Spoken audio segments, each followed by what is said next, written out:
Did you see page 6? Did you see page 6? Did you see page 6? Of course we did, Candy, but the question is, who leaked it?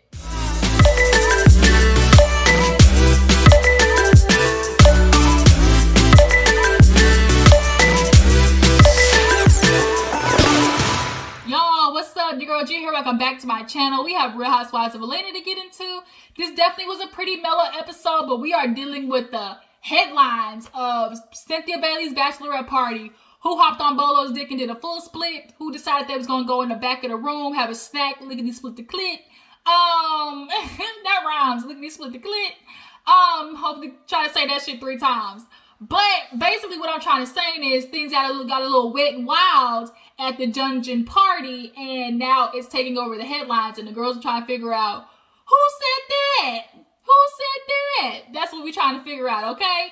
But we're gonna get to Real Housewives of Atlanta real quick. I just want to say, you know, as my channel starts to grow, I want to expand my channel to a whole lot more besides reviews. So here soon, you guys, you will start seeing me add a little bit more. You know, I want to involve my family. I want to involve more about my life. Like, now that I'm seeing that this channel is growing, I want it to grow to be so much more than just a review channel. You know, I started this as just kind of like a hobby, you know, to, you know, fill my time. Plus, I just enjoy making people laugh. Like, I've always been that type of person. I love making people laugh because a good laugh can honestly just kind of like help change the energy of your day. So to be that for people, like, I just enjoy it. But I also want to be an inspiration and, you know, educational. Like, I just want my channel to be so much more. So like I said, you guys, I'm going to start revealing more about myself, you know, because I want to, you know, try to reach other people who deal with what I deal with. As I become more vulnerable, like to just express to you guys more about what I want to do with my channel. I'm just hoping y'all support me through it. Like, y'all been riding with me this far, so I'm just giving you guys a heads up. You know, things are going to start, you know, expanding around here, and I just hope y'all are there for the roller coaster, for the ride. You know, I love you guys, and I appreciate it and everything. So, you know, that's my little tidbit real fast. Just wanted to let you guys know. But let's go ahead and get into Real Housewives of Atlanta and talk about these old dirty hoes.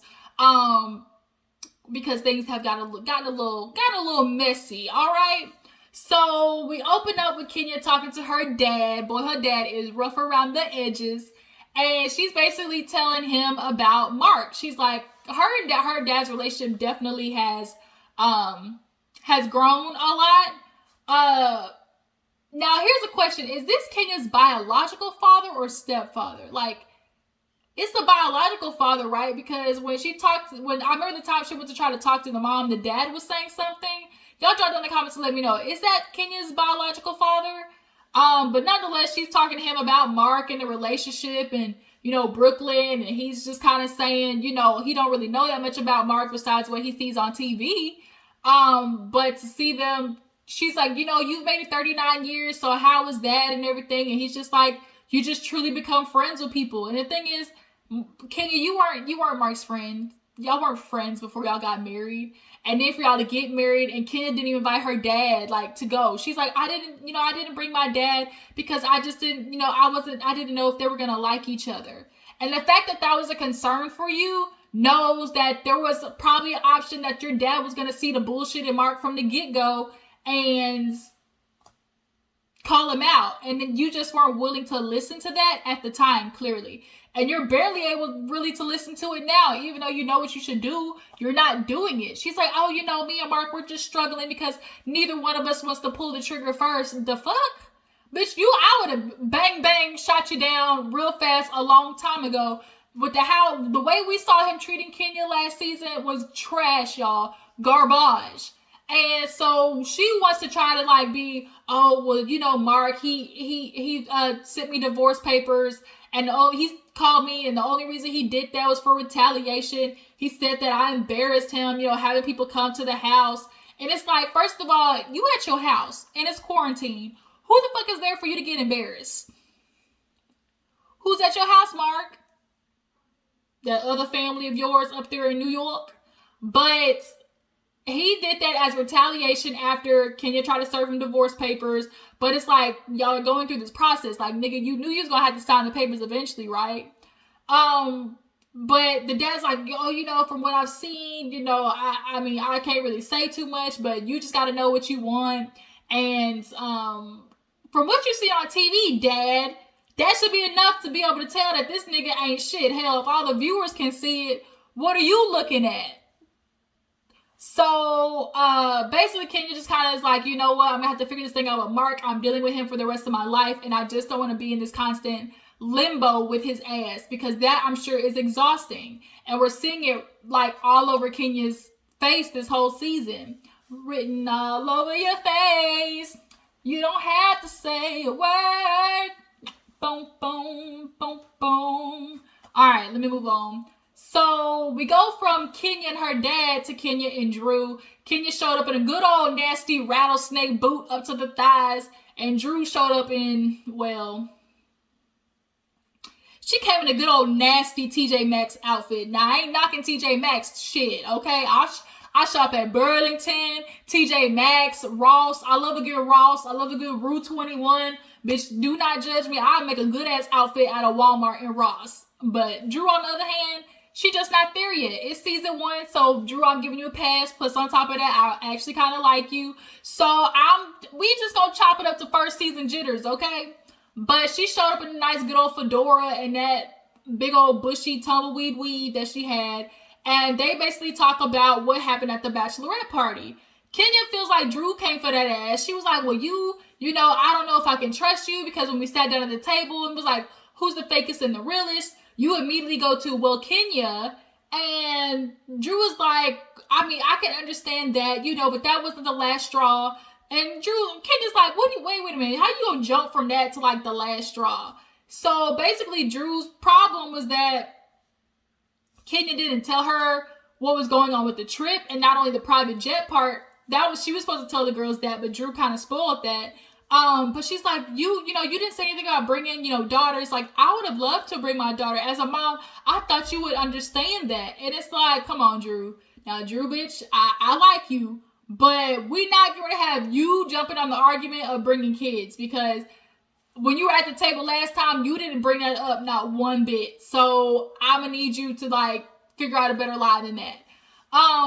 But she's like, you know, I try to get to know you, talk about Mark and everything. And she's like, well, I can't, like, I'm not going to be vulnerable with you. Like, I've said some stuff, but clearly, you know, I don't know if I can trust you. So they start going back and forth, back and forth. Drew can't talk because Kenya don't want to listen. So she's like, why are you talking? I can't even finish my sentence. And they go from that to getting the to-go bill. And Drew said, we're going to split. Kenya said, bitch, choose a card. From the waitress, was like, choose one. We're not going to do this, but I'm sorry. I'm with Drew. Bitch, I don't like you. I'm not paying for your meal. You just tried to come for my neck at this table, rude, talking over me. You think I'm going to pay for your little lump crab cakes after that? Bitch, please. Goodbye. Out of here, okay? But Kenya leaves calling her a broke bitch and was like, oh my God, like, I can't with her. She's so much. And it's like, Kenya, bitch, you are too. Drew, I think they really both are just trying to have a problem with each other for like filming's sake, because honestly the shit that they're arguing over is minute. Like, Kenya ain't got no storyline with Mark because he's not allowing Brooklyn to be on there and he's not filming. Like, Kenya don't have that much going on, so she definitely needs to argue with Drew, and Drew needs to argue with Kenya because shit, she can't argue with Toya every damn scene. So after that, we actually see a little thing where Marlo lets all the ladies know we're going to do like a little pumpkin patch hayride. And Cynthia calls Drew, and this scene, I love Drew's wig. That black one, that was where it was at, Drew. Like that, you know, that's definitely where you should keep it. But Cynthia tells Drew that everything is going wrong with the wedding, so she has to go wedding dress shopping. But Drew is singing at the ceremony, and she's like, you want to sing Angel of Vine? And Mike was like, yeah, well, Monica sings it. And she's like, well, shit, I'm here. Like, okay. Well, thank you. But it was definitely funny watching that. But yeah, so after that, Cynthia is on the way to the dress shop with her sister while all the girls are going to, you know, the little pumpkin patch and stuff. So Marlo's there. Candy shows up next. And then Kenya. Candy, every time somebody showed up, did you see page 6? Did you see page 6? It's like, damn, Candy, did you leak it? Like, damn, you was way too excited to talk about what was on page 6. So Kenya's like, ooh, page 6, that's Marlo's connections. Marlo said, bitch, not me. Like, I don't fuck with bloggers. Who do y'all think it was? Who leaked it to the press? If you ask me, I wouldn't be surprised if Candy's team put it out there. I really wouldn't. I mean, this could be one of those situations where I told this one person and then that one person went and told the news, and I kind of low-key think like either Candy's camp did that, other than Kenya, and then production. Like, of course production would want something like that to get out to build up the anticipation for the season. Like, Bravo definitely gets something out of that. But, so everybody's showing up. Toya shows up all black and talking to Kenya, and she in her confessional said, you know, I really like Kenya, but she's definitely one of those people, if you make her mad, like, she'll come after you, and I would just be so hurt if she leaked it. And it's like, Toya, bitch, we don't know, but if we find out that it was Kenya, like, are you really gonna do anything? So Drew shows up, y'all. Drew showed up looking like a good old honey baked ham with a glaze on top, with that damn pleather outfit on. I saw the vision. I saw where she was going. And then with the blonde wig, this is definitely one of her better wigs, you know. I mean, the front still wasn't blended all the way with the little, like, lace part up here. But, you know, Drew, definitely, I give it an A-, B+ compared to the other ones. So, of course, Candy hit her with, did you hear the news? And Drew's like, yeah, I definitely heard it. And Marlo's going around like, bitch, were you in Bo's room? And they asked Kenya, like, what do you think? And she's like, well, first of all, it wasn't me. It had to be maybe TMZ or Love B. Scott, maybe. So basically, you snitched on yourself. Like, now we all know, bitch, you be telling Love B. Scott everything. But they go from that to like a little scene where Toya, Kenya, and Drew were kind of getting into it. And they were talking about what happened. And Toya keeps going in on this damn marriage thing. Oh, well, Toya was like, well, Drew, you know, you always talk about somebody's marriage, like, oh, are you in a good marriage? Do you respect your husband or something like that? And Drew was like, well, the only reason I said that's because you were coming for Fallon's neck. Speaking of Fallon, where the fuck is Fallon? Like, I liked Fallon. Bring her back. Like, I definitely would trade her in for Toya. Like, return policy, return to sender, bitch, be gone. Like, I really enjoyed Fallon. But nonetheless, a little moment happened where Drew was like, well, you know, I've never seen you sober. Like, anytime I've been around you, like, you've always been drunk. And then so Toya replies back with, bitch, every time I see you, you got a bad wig on. I said, oh, okay. We see where this is going. So on the hayride, Drew and Kenya get into it because Marlo's like, oh, I thought y'all were good.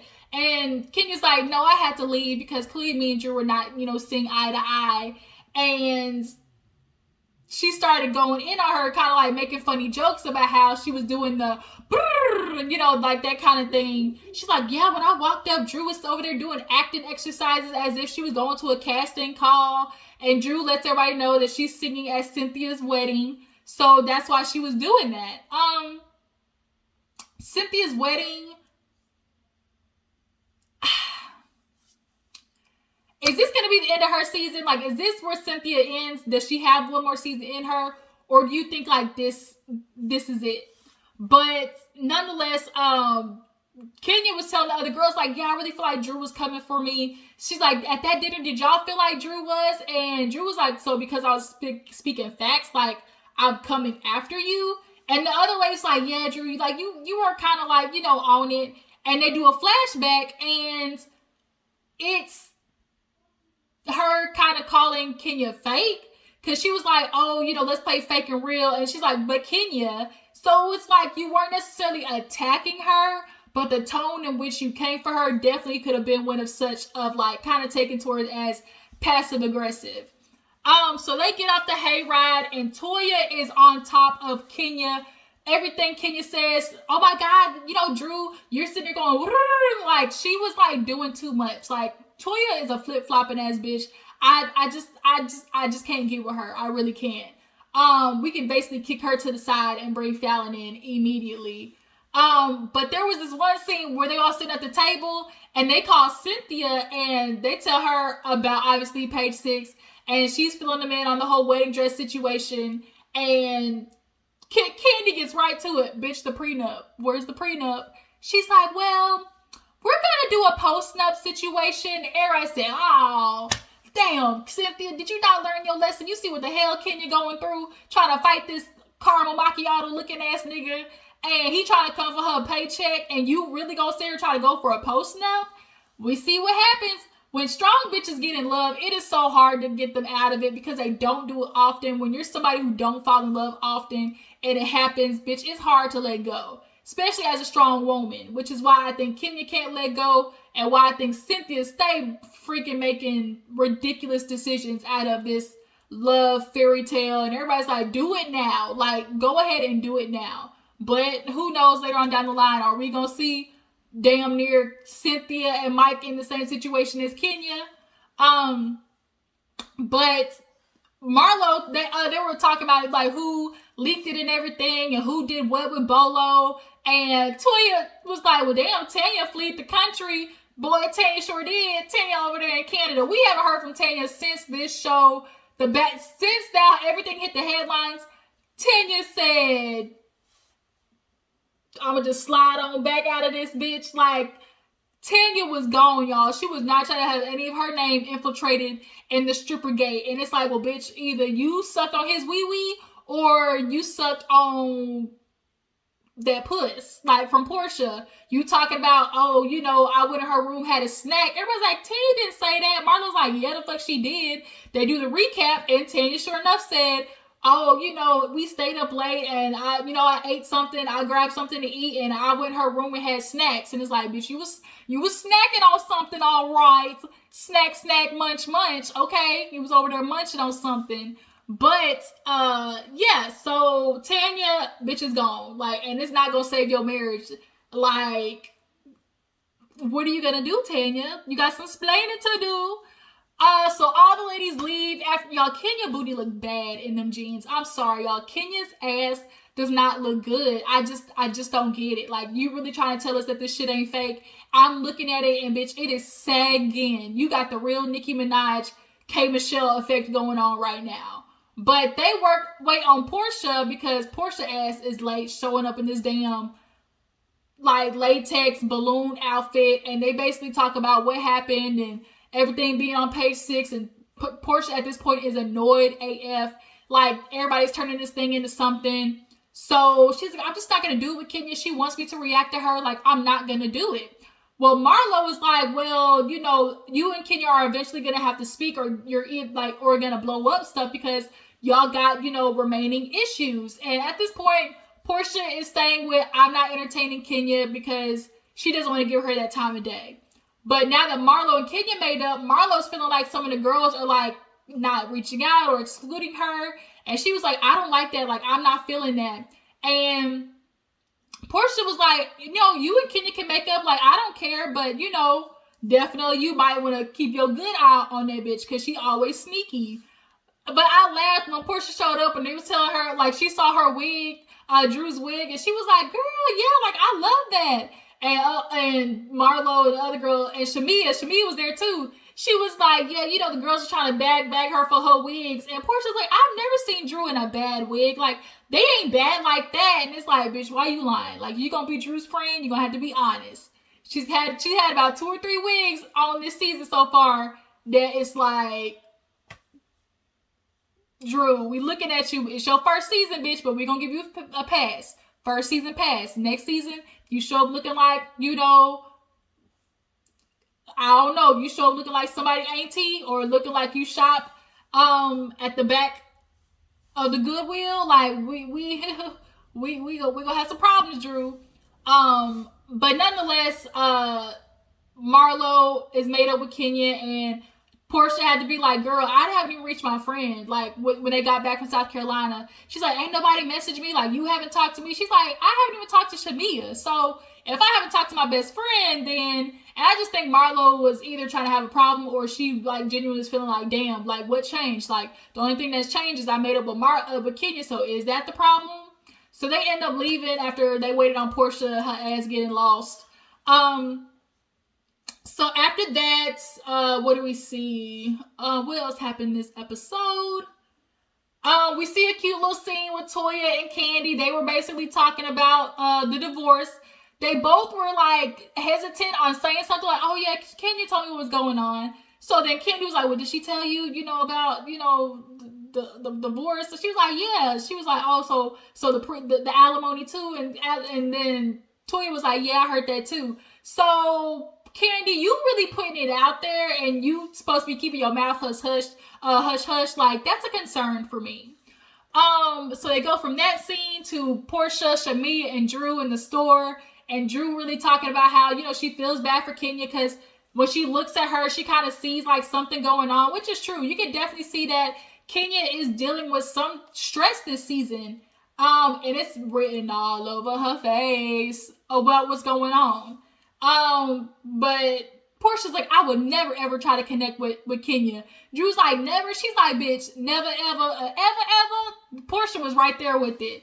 But in that scene, I love the energy that Portia, Shamia, and Drew had. Like, I just feel like that trio right there, and then throwing Fallon, like, I just feel like they had the real good, niece vibes going on, and I like what energy they pull out of each other. Because they dancing in that good old white establishment. Like, I just like that energy that they had. Y'all drop in the comments, let me know how you feel about those three together. So we get to Kenya and her therapy session, and she talks to the therapist basically about what's going on in her life, why she chooses the men she chooses.